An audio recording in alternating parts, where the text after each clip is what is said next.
Hi friends, അസ്സാം വലൈക്കും. ബിസ്മി കിച്ചണിലോട്ട് എല്ലാവർക്കും സ്വാഗതം.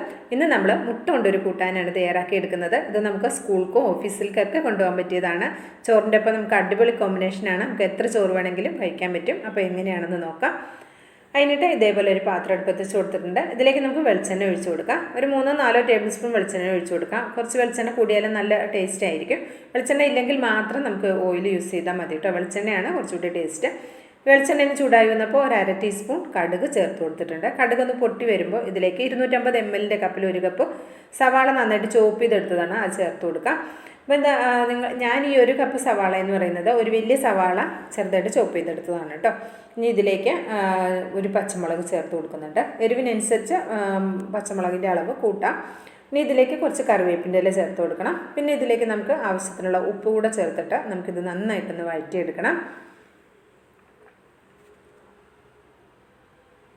നമ്മൾ മുട്ട എത്ര എടുക്കുന്നോ അതിനനുസരിച്ച് സവാളയുടെ അളവ് കൂട്ടിയെടുക്കാം കേട്ടോ. അതേപോലെ ബാക്കി എല്ലാ ഇൻഗ്രീഡിയൻസിൻ്റെ അളവും കൂട്ടിയെടുക്കാവുന്നതാണ്. ആവശ്യത്തിനുള്ള ഉപ്പ് കൂടെ ചേർത്തിട്ട് നമുക്കിത് അത്യാവശ്യം നന്നായിട്ടൊന്ന് വഴറ്റിയെടുക്കണം.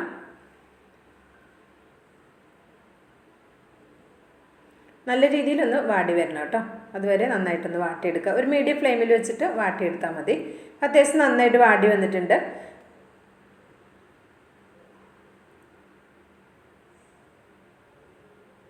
ഇനി ഇതിലേക്ക് നമുക്ക് പൊടികൾ ചേർത്ത് കൊടുക്കണം. പൊടികളായിട്ട് അധികമൊന്നുമില്ല. ഞാൻ ഇതിലേക്ക് ഒരു 1/2 ടീസ്പൂൺ മഞ്ഞൾപ്പൊടിയാണ് ചേർത്ത് കൊടുക്കുന്നത്. പിന്നെ നമ്മളിതിലേക്ക് പെരിഞ്ജീരകത്തിൻ്റെ പൊടി ചേർത്ത് കൊടുക്കുന്നുണ്ട്. അതിപ്പോൾ ഇല്ല. ഈ മഞ്ഞൾപ്പൊടിയുടെ ആ ഒരു പച്ചക്കുത്തൊക്കെ പോകുമ്പോൾ നന്നായിട്ട് മഞ്ഞൾപ്പൊടി ചേർത്തൊന്ന് മൊരിപ്പിച്ചെടുക്കുക. അതിന് ശേഷമാണ് ചേർത്ത് കൊടുക്കുന്നത്. ഇനി നമ്മളിതിലേക്ക് ചേർത്ത് കൊടുക്കുന്നത് ക്യാരറ്റാണ്. ഒരു ചെറിയ ക്യാരറ്റ് ഒന്ന് നീളത്തിൽ ഗ്രേറ്റ് ചെയ്തെടുത്തതാണ്. അത് നമുക്കിതിലേക്ക് ചേർത്ത് കൊടുക്കാം. ക്യാരറ്റിനൊന്നും അധികം വേവില്ല. വളരെ കനം കുറച്ച് ഗ്രേറ്റ് ചെയ്തെടുത്തത് കൊണ്ട് തന്നെ പെട്ടെന്ന് തന്നെ കുക്കായി കിട്ടും. അപ്പോൾ അത് നമ്മുടെ ക്യാരറ്റും ഇവിടെ വെന്ത് വന്നിട്ടുണ്ട്. കണ്ടോ, നന്നായിട്ട് വെന്ത് വന്നിട്ടുണ്ട്. അപ്പോൾ നമുക്കിതിലേക്ക് പെരിഞ്ജീരകത്തിൻ്റെ പൊടി ചേർത്ത് കൊടുക്കാം. ഞാനൊരു 1/2 ടീസ്പൂണിൻ്റെ അടുത്താണ് ചേർത്ത് കൊടുക്കുന്നത്. അത്രയും ചേർത്താൽ മതിയാകും. ഇനി ഇതിലേക്ക് ഞാൻ മുളകൊന്ന് ചതച്ചത്, നമ്മുടെ വറ്റൽമുളകൊന്ന് ചതച്ചെടുത്തതാണ് ചേർത്ത് കൊടുക്കുന്നത്. ഒരു 6 വറ്റൽമുളകൊന്ന് ചതച്ചെടുത്തതാണ്. അത് ഇതിലേക്ക് ചേർത്ത് കൊടുക്കാം. എരിവും ഉപ്പും എല്ലാം നമ്മുടെ ടേസ്റ്റിനനുസരിച്ച് ചേർത്ത് കൊടുത്താൽ മതി.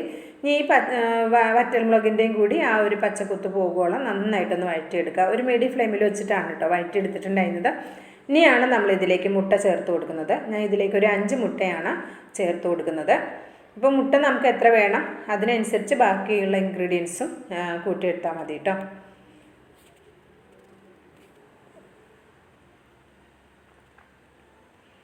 അപ്പോൾ ഞാൻ ഓരോന്ന് വിധമാണ് ഇങ്ങനെ പൊട്ടിച്ചൊരു പാത്രത്തിലെടുത്തിട്ടാണ് ചേർത്ത് കൊടുക്കുന്നത്. അപ്പോൾ അഥവാ നമ്മുടെ മുട്ട കേടുണ്ടെങ്കിൽ അറിയില്ലല്ലോ. അപ്പോൾ ഒരു പാത്രത്തിലേക്ക് പൊട്ടിച്ചെടുത്തിട്ട് ഇങ്ങനെ ഒഴിച്ചു കൊടുത്തു കഴിഞ്ഞാൽ നമുക്ക് കേടുണ്ടെങ്കിൽ അറിയാൻ പറ്റും. അതുകൊണ്ടാണ് ഇങ്ങനെ ഓരോന്നായിട്ട് ചേർത്ത് കൊടുക്കുന്നത്. മൊത്തം ഞാൻ 5 എണ്ണം ചേർത്ത് കൊടുത്തിട്ടുണ്ട്. ഇനി ഇത് ഇങ്ങനെ തന്നെ അടച്ചു വെക്കുക. ലോ ഫ്ലെയിമിലാക്കണം കേട്ടോ. ഇനി മീഡിയം ഫ്ലെയിമിലല്ല, ലോ ഫ്ലെയിമിലാക്കിയിട്ട് നമുക്കൊരു 2-3 മിനിറ്റ് ലോ ഫ്ലെയിമിൽ ഇങ്ങനെ വെച്ചതിന് ശേഷം നമുക്ക് തുറന്നിട്ട് നമുക്കൊന്ന് ഇളക്കി കൊടുക്കാം. നമ്മൾ മുട്ട ചേർത്ത പാടെ ഇളക്കി കൊടുത്തു കഴിഞ്ഞാൽ എല്ലാം പാടെ മിക്സായി പോകും. നല്ല ഒരു ഇങ്ങനെ എന്താ പറയുക, നമ്മൾ ഇങ്ങനെ മുട്ട ഇങ്ങനെ കടിക്കാൻ കിട്ടുന്ന പോലെ കിട്ടില്ല, എല്ലാം കൂടി പൊടിഞ്ഞു പോകും. അപ്പോൾ നമുക്കിതിങ്ങനെ ഒന്ന് പീസായിട്ട് കിട്ടണമെങ്കിൽ നമ്മൾ മുട്ടയൊന്ന് പൊട്ടിച്ച് ചേർത്തതിന് ശേഷം 1-2 മിനിറ്റ് ആയാലും മതി. ലോ ഫ്ലെയിമിലൊന്ന് വെച്ചിട്ട് ഒന്ന് ഇങ്ങനെ ഇളക്കിയെടുത്താൽ മതി കേട്ടോ. ഇതേപോലെ നമുക്ക് നന്നായിട്ടൊന്ന് ഇളക്കിയെടുക്കാം. അപ്പോൾ അതേ നന്നായിട്ട് ഇളക്കിയെടുത്തിട്ടുണ്ട്. നന്നായിട്ട് ഇതൊന്ന് ഇങ്ങനെ കുത്തി ഒന്ന് പൊട്ടിച്ചെടുത്താൽ മതി. കണ്ടോ, നന്നായിട്ട് ഉടച്ചെടുക്കുക.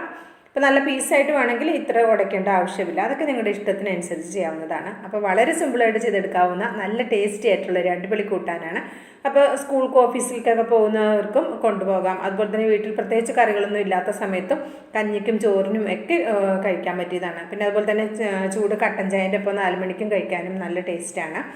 അപ്പോൾ ഇഷ്ടമായിട്ടുണ്ടെങ്കിൽ ട്രൈ ചെയ്ത് നോക്കുക. അഭിപ്രായം അറിയിക്കുക. ലൈക്കും ചെയ്യട്ടോ. ബിസ്മി കിച്ചൺ യൂട്യൂബ് ചാനൽ സബ്സ്ക്രൈബ് ചെയ്ത് കാണുന്നതിൻ്റെ എല്ലാ കൂട്ടുകാരും ഒന്ന് സബ്സ്ക്രൈബ് ചെയ്ത് ബെല്ലൈക്കൺ എനേബിൾ ചെയ്ത് വെച്ചാൽ നമ്മളിടുന്ന വീഡിയോസിൻ്റെ നോട്ടിഫിക്കേഷൻ നിങ്ങളിലേക്ക് എത്തുന്നതായിരിക്കും. ഇൻഷാ അല്ലാഹ് അടുത്ത നല്ലൊരു അടിപൊളി വീഡിയോ ആയിട്ട് വരുന്നവരേക്കും എല്ലാവർക്കും നന്ദി, നമസ്കാരം.